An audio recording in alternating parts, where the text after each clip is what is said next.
Thanks for joining me and welcome to Build Brief number 6, in which we are going to be continuing to build this pass through the mountains, this mountain pass. Today I'm still working on the pathway itself and making sure that everything is kind of ready and graded properly for the road to be able to be built. And once that's done, once we get down to the other side of this valley, then I'm going to come back and start actually making the road itself and making things look pretty and all that. So let's get started.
the whole network is all laid out.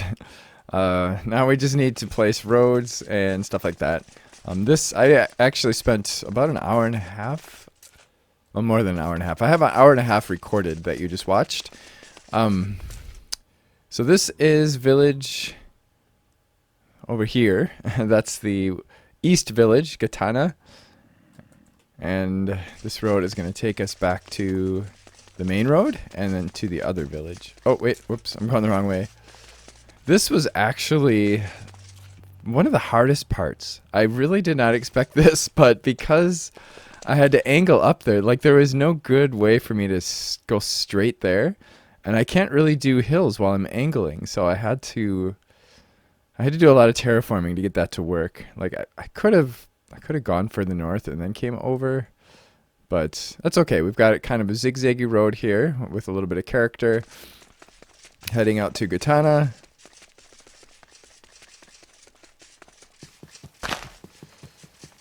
And of course I have a lot of roadblocks to fill in. There's a couple things I'm going to be doing with these. I'm actually going to be mixing in some asphalt from immersive petroleum. It's a little bit lighter, but it'll give the road a wear and tear look so that it's not just black all the way through. Here is our bridge. It's the only bridge on the entire network right now. And it's just chiseled cobblestone, tiny or small disordered tiles. And of course I used architecture craft here to kind of make it look like it's being supported as like an archway.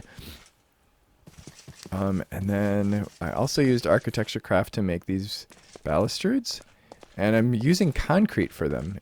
Immersive engineering concrete. That's the same block that I used inside the tunnels. I thought that looked pretty good here. These, I might cut those back so that when you're cruising along here, you don't accidentally run into those with your car. This is our one intersection in the entire road network. That was hard. We'll get to that in a bit, but let's first see the pathway to this other village. The village, I don't like to try to pronounce this one because I sound silly when I try to pronounce it. I don't think it's really pronounceable, to be honest. Calinribro.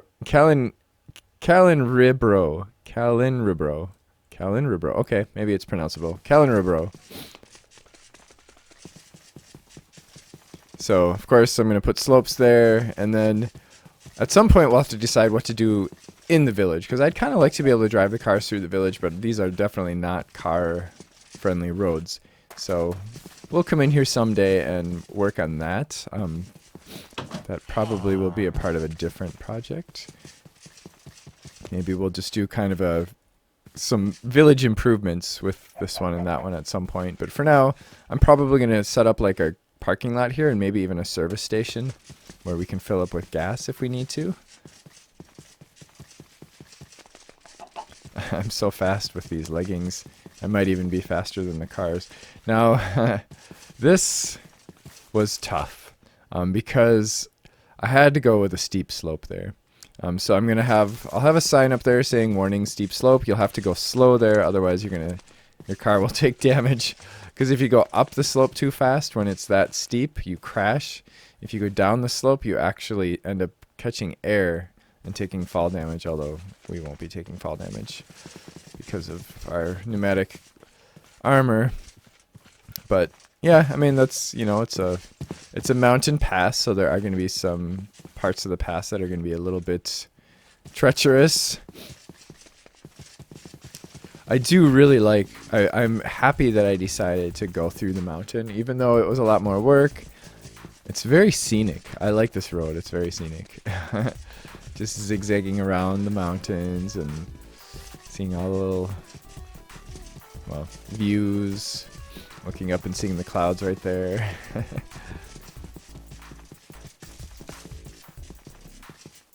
This is the highest point of the road, I believe. So I might actually have like a parking lot here or something with maybe a little park. Maybe we'll set up like kind of a bench or something with chisels and bits. I also, as I mentioned last time, I want to have a zigzaggy road that goes up to the top. That'll be a completely different project altogether, because that's going to be a part of of a park project that I want to have, like a kind of peak of the mountain park project. And then here's back where we started, or well, ended last time. And that's it. That's all I did today. So let's just quickly run back home so we can see our tunnel. I do plan on making some modifications to that tunnel that I talked about last time. I'm going to chisel and bit the top here so that it's not that weird wavy thing. I did actually add some more roads here, I think. So we can kind of get a sense. So we have the whole network. The whole network is done. And I just need to put the slopes on the other side of the big mountain. And then we'll be able to actually ride cars on this road already, even though we don't have all of our asphalt set. And then, of course, this was the retaining wall that we did in the first thing of this. And then in a future project, we're going to figure out what to do with the road here, because this is a little silly because it comes over here and then it goes back that way. I'm actually thinking I wanted this road to go through there, and then maybe we'll have a garage in the back, but I don't know. I'm almost thinking, yeah, see, it wouldn't make sense here. I don't really like this part of the road, the way it goes right behind the houses here. So I don't know, I may rethink this, but I did it because we can't drive on this road. There's too much pedestrian traffic, and the cars do cause damage to entities. So if we hit somebody with our car, it's going to hurt them, and it's going to hurt our car. So if you have any ideas, questions, or whatever, feel free to leave them in the comment section below. And of course, if you did enjoy this, don't forget to click the like button and to join me next time. Thanks for watching. Bye-bye.